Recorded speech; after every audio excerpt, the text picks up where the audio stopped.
Well, Stella Cassandra, Mary Michael, Aunt Cassie, do you remember? O gracious lady of many names, the humorous, joyful, gifted moments that almost 40 years echo. Um, First, there were your 19 hat boxes to move from D.C. to Michigan. The first trip together to Bedford, Pennsylvania that was in 1948. Then came the later days in Detroit. The 1950 trip to the emergency room for my defiantly reluctant surgery. I had said, I'm not going to have surgery. And you're a well-poised question. To whom do you think you belong, Ruth? The days of shopping for your favorite strawberries, 3 or was it 4 weekends in a row? My education in serving an appropriate sized dish of sherbet to you during a retreat. The trail bespeaks of much learning you passed along during the quiet moments on Sunday mornings in Detroit, when we too concluded breakfast with rereading scripture and sometimes sharing. Those were in the pre-SIM days. Also the days of culinary art and my failures. Remember the pancakes we didn't eat? Brief vacations, once in the Poconos when I slept by choice on a wicker bier, and that's spelled B-I-E-R, intended for a recently deceased, and you were confident I was not ready. As daughters of Gemelli Borelli, we remember the humorous, the joyful, God-arranged moments of these years with gratitude, knowing enrichment from sharing the pathways of our lives as we continue our pilgrimage to and in the King's Vineyard. This is from Ruthie, Stella.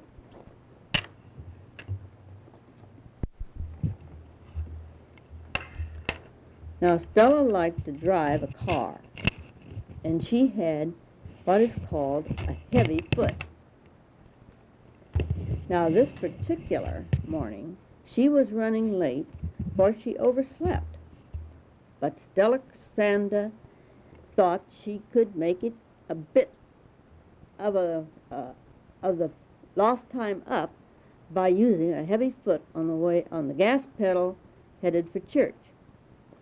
As she rounded a corner in the road, she thought she spotted a police car following her.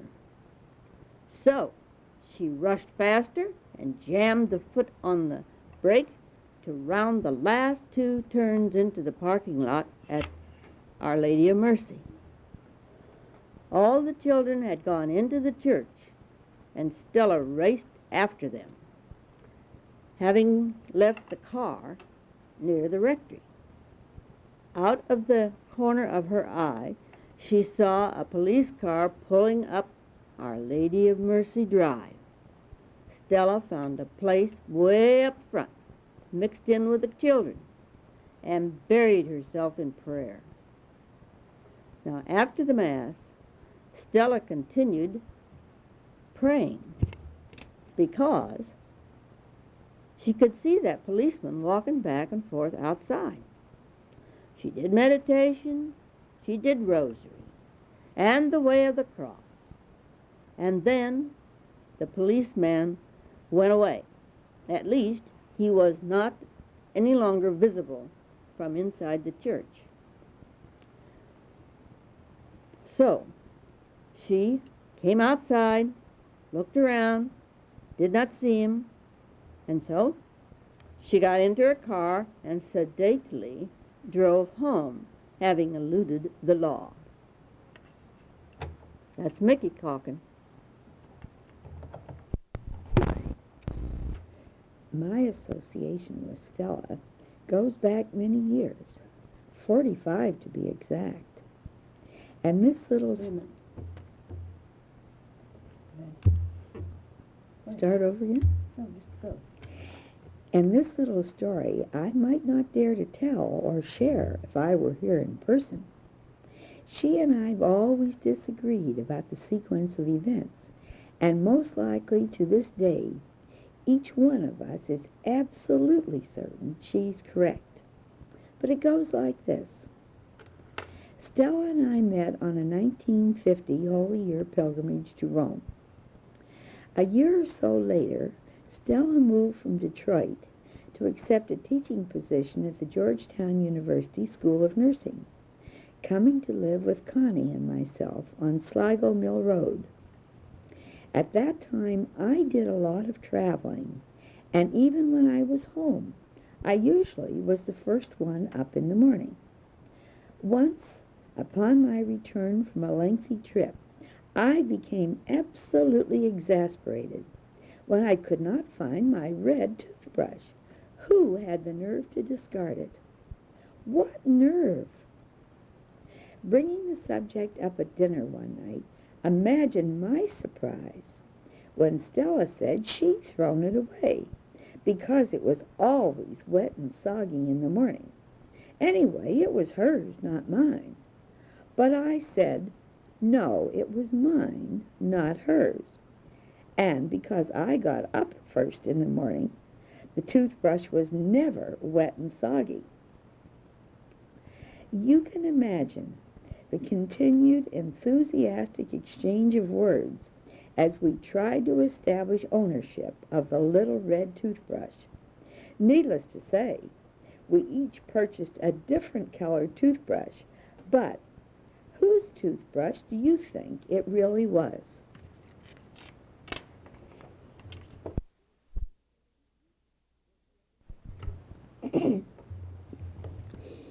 It is a fact well known by Stella's friends that she likes things done correctly and attractively. Once in the old villa on Cedar Lane, when Dad Larkin used to stay with us a lot, the pastor of the parish, Monsignor Caulfield, was invited to dinner. Dad Larkin quietly went to his daughter and said, "Monsignor is coming to dinner, and Stella plans to serve him stew." Assured that is what the Monsignor requested, he said nothing more, but was not convinced. Surely we should have steak or roast. The day came, and Stella started her preparations for dinner, and Dad was with her all the way. If Stella went to the stove, Dad went to the stove. If Stella went to the refrigerator, Dad went to the refrigerator. Stella went to the sink to peel the vegetables. Dad was right at her elbow. Everyone knows, I am sure, what it is like to do something with someone looking over your shoulders at every move. In spite of the distraction, it was a delicious dinner, and the guest of honor was well satisfied. Afterwards, Dad again went to his daughter and said, "I thought stew was made of whatever was in the refrigerator, but Stella did everything from scratch, cooked the meat, cooked the vegetables separately, made the gravy. It was delicious. I shall never say anything against stew again."